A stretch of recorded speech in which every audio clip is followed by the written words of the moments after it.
Now, one of the viewers reminded me of something that I do recall thinking about in the past, but I never put into practice. And let me just set this up first here. Remember, we got this record player USB powered thing from Amazon about a year and a half ago when we were first starting to spray. Now, if I remember correctly, when I bought this, that looks like it was back in July of last year, they said only one left, and I used to think things like, oh yeah, they're just saying that so that you'll make you want to buy it. But you know what? It seems to me that after I bought it, I checked, and it said no longer available, and it still says no longer available. Did I buy the last one? It only powers up off of a USB, and I thought, okay, well, that's no problem because I had this battery pack thing here. And we got a rotator. Now, kind of got sidetracked in my thinking here, didn't I? What I wanted to mention to you is that something like this, it doesn't seem to want to do too well on. It's just too big. Maybe something this size, it might be a little you can kind of get away with it. But I was finding that something like this, it was a lot easier to just hold it in my hand and spray it. Anyway, just thought I'd let you know about that in case somebody was thinking, hey, this is a good idea. However, something like this, it really excels. Okay. Now, what the viewer reminded me of, I won't mention his name, but it rhymes with Tony. He said, what you can do, and once again, I can actually honestly say I was thinking about this a long time ago, but I never put it into practice. Okay, so you got your airbrush here. Now, there's no paint in it obviously now. But before you actually spray the paint, by pulling back on the trigger, you can release the air, blow the dust off of whatever, and then paint. Now I got to remember to do that because as you saw in a couple of episodes ago, my goodness, these little things, they really pick up dust. Okay, now the trick is to remember to do that.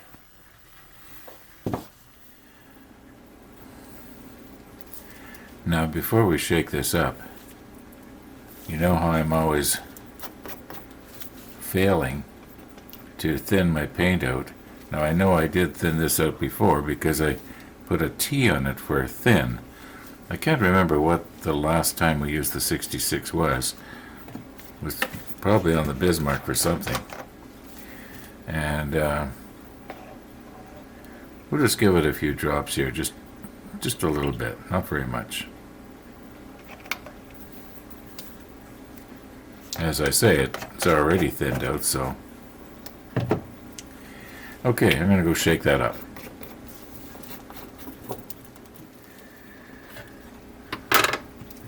Okay, I'm hoping I'm not going to need this, but we'll get ready.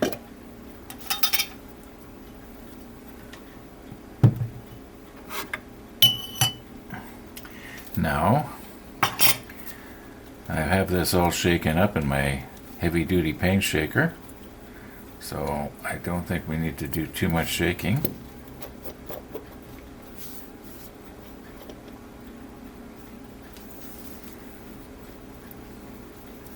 You know what?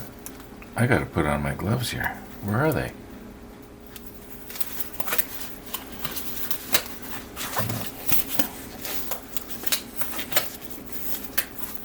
Okay. I will put the macro lens on after a bit and we'll get in nice and close. I'm just doing it wide like this so that you can sort of see what I'm doing. Alright, let's get our fan going.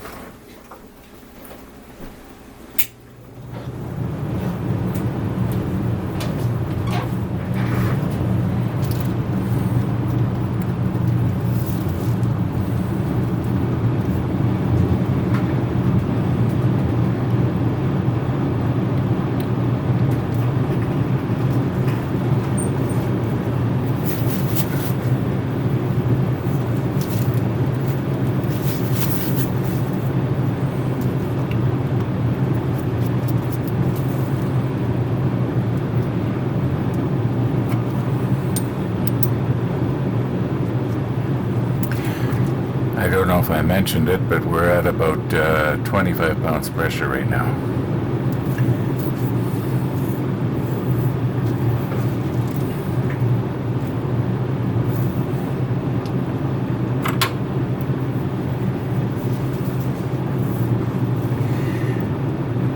Now remember, we spray first. I guess maybe I should test and see if this is going to work.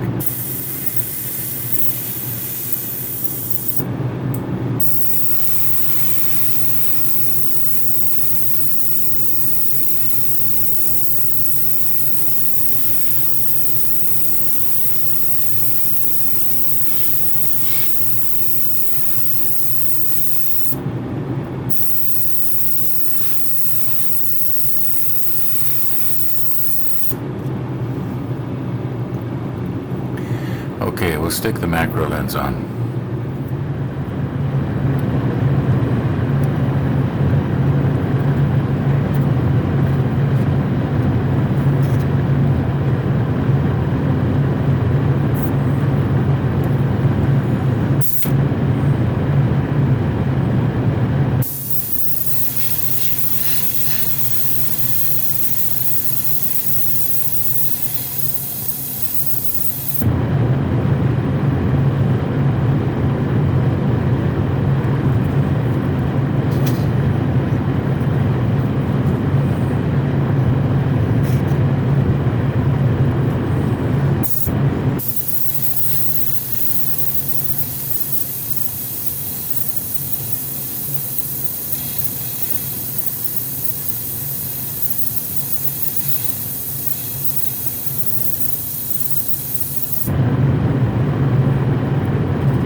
That dry, and then we'll take a nice close look. You know, I was just wondering, do I really need to be putting these gloves on for the Tamiya paint? Because the Tamiya paint seems to, wash off my fingers pretty easily. I'm just kind of worried about maybe getting it under my fingernails. But there was something that I was thinking of doing here, and I forgot to do it.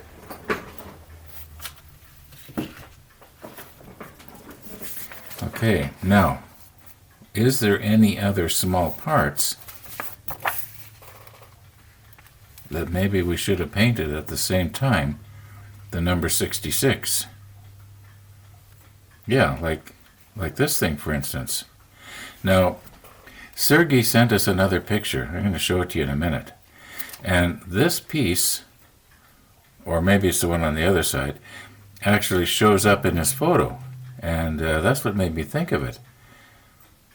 Well, it's a little late now, because by the time I get these pieces all nipped off and trimmed and everything, I'll have to have cleaned up my airbrush. So I'm just going to go ahead and clean up my airbrush. And in the meantime, let's take a look at that picture that Sergey sent us. Now you don't have to look too hard to see that there's extra stuff in there. And that round piece that I was talking about, well, that's sort of I guess, part of the base, or maybe like a sort of a barbette for the gun turret that would be mounted just above there. And and you can see he's used the wooden decking. And I got to admit, that looks pretty good. Maybe I should have. Well, it's too late now. Well, maybe it's not too late now, but we're not gonna. Anyway, maybe with the Rodney, we'll see how it goes. But like I said, it looks pretty good. Now, as near as I can tell, we've got everything that we need for steps 5 and 6. As far as little pieces that need to be painted. So here we are back over to step 7, where we were just looking. And it appears that everything is going to be on sprues E, F, A,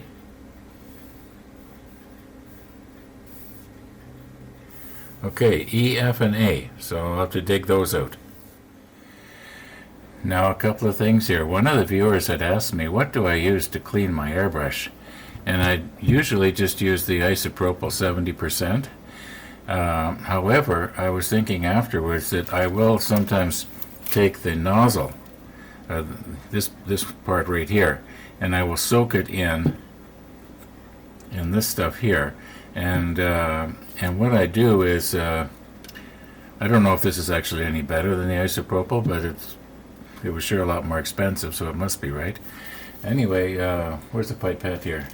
What I will do is I will take the nozzle, and it's probably still got something in it.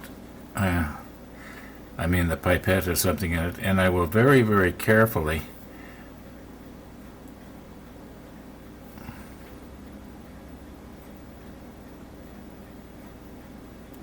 okay. Now what I will do is I will dip it in to the solution and let it draw this stuff here back and forth through the actual little nozzle itself. I'm just thinking if there is anything in there, it may break down whatever hardened paint is in the little opening that is so tiny that you can't even see it. Anyway, that's how I do it. Nothing special. Basically this and this. That's what I use. Thanks for asking. Okay, I just noticed it's really getting on here. And I did say that we were going to take a close look at these. So I think what I'll do is, we already saw it with the macro lens. Why don't I put on the super macro? And we'll get in about 2.5 times closer than we were with the macro. We won't go in all the way because this lens does not do real well when on something like this that has a lot of depth of field to it. Anyway, we'll move into 2.5 power here.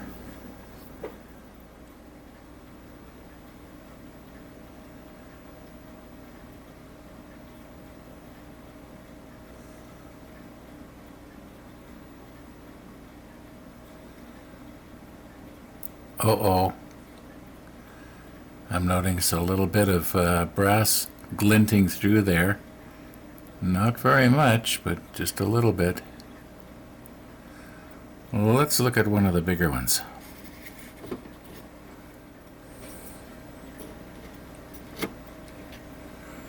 I'll just reposition a bit here.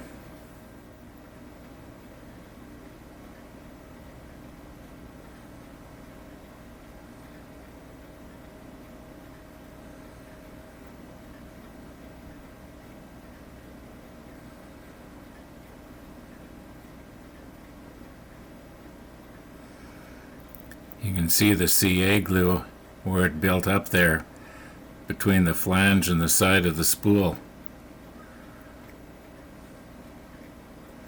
Oh, that's what I was going to talk about. Somebody was asking about the those little extensions that we put on the CA bottle.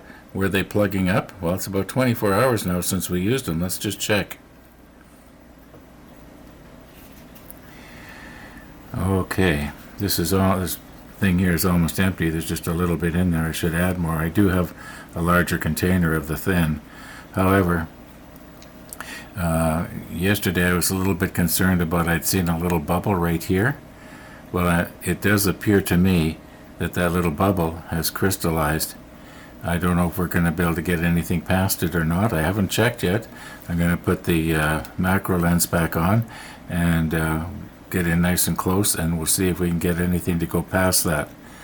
If we can't, then it's plugged, and unless we were to, as Tennessee Jim suggested, soak it in, I forgot the name. Anyway, I'll think of it and I'll let you know later. And maybe we could soak it in that and But actually, why worry about it? You know, there was 100 of these things, and they weren't that expensive. So anyway, enough talk. Let's get the lens on here and see what we can do. Okay, now if I can keep that in the center of the view here, and here comes our little tube, and you can see the dot is right underneath of the place that looks like it's plugged.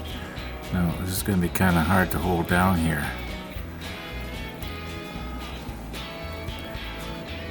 Maybe I'll get something else. Sorry about that.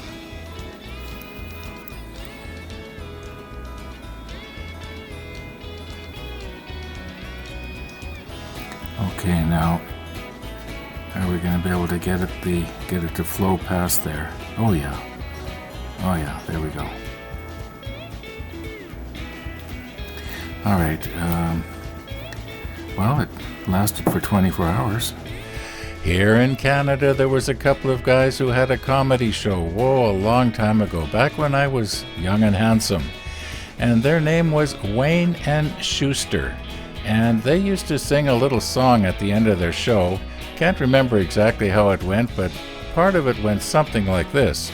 The clock on the wall says that's all. And you know, that kind of applies for right now. I don't know, I might keep working at this afternoon, but that's going to be on the beginning of tomorrow's episode. Thanks for watching, and all being well, we'll see you tomorrow.